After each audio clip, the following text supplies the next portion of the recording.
Hi everyone, this is Sarah, the Catholic Homemaker. I wanted to make tallow honey balm for you guys today and show you how to make it.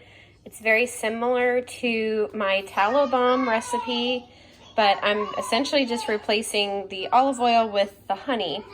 You could also add beneficial essential oils in there that also help, but the whole purpose of me making this is to help with eczema. So first of all, welcome to my channel. I would love for you to consider subscribing to my channel if you haven't already, and hit the thumbs up button if you like this video. Comment below how you have gotten rid of eczema or your favorite skincare to help with that, natural skincare preferably, and help to share this video also. All these things will help people to find my video and my channel. Alright, so you will need 3/4 of a cup of melted tallow balm. So I'm just going to melt that on the stovetop, and then 4 tablespoons of honey. I'm just very gently melting this over medium heat. You could do even less than that if you wanted to. And I try to do it gently, not only so it doesn't get to a smoke point if you do it too fast, but also because it takes a long time for it to harden again, and you kind of need the tallow to harden in order to make this tallow balm when you whip it. So you will need a hand mixer of some kind. You could also do it in a KitchenAid mixer if you wanted to. A mixing bowl here, and I'm not quite sure if I have 3/4 of a cup of tallow, but we'll see. And you can always adjust the recipe to be smaller or bigger, so I might have to adjust to be smaller for this one. I melted all the tallow in here. Some of it's starting to harden already. Got my honey ready. Okay, I'm gonna add the honey in here and mix it. Okay, well, I'm actually making a tallow and honey balm for you.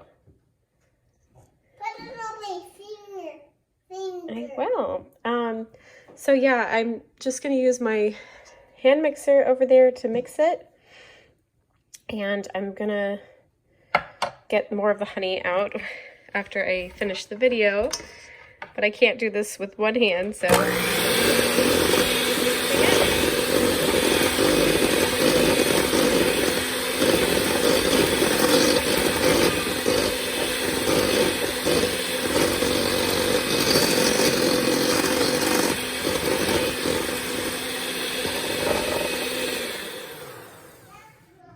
So to make this even more medicinal, you could actually use Manuka honey instead of raw local honey.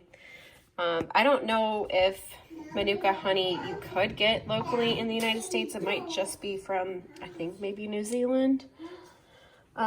So yeah, I'm going to wait until this hardens a little more, and I'm going to mix it again. I'm going to mix the rest of the honey from the measuring cup in there, but you really want to wait until it kind of solidifies even more to get that whipped consistency. I've waited a little longer for it to harden, and I'm going to go ahead and mix it again.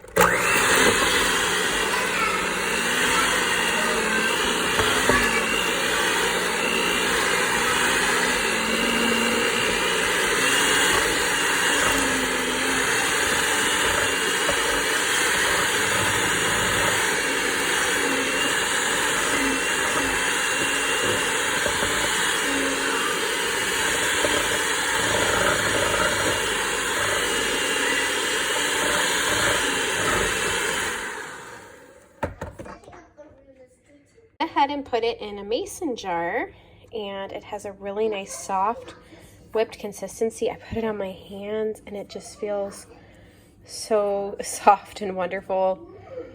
It smells better than just plain tallow, but you could always add essential oils if you wanted to. I tend to go on the more natural side without essential oils because sometimes that can be irritating to people or people with very sensitive skin.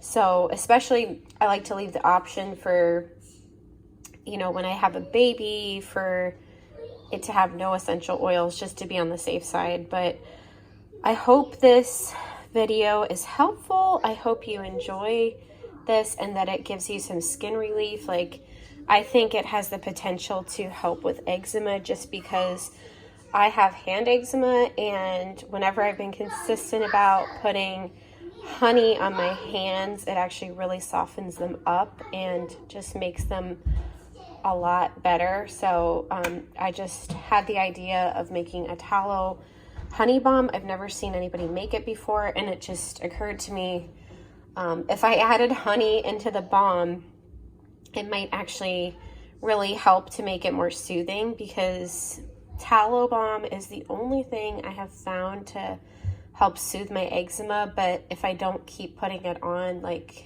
it doesn't relieve it as much. But I think the honey will just have a much better added benefit. So I'd love to hear what your thoughts are in the comments. Let me know if you try to make it at home, and I hope you have a wonderful week. May God bless you and your family.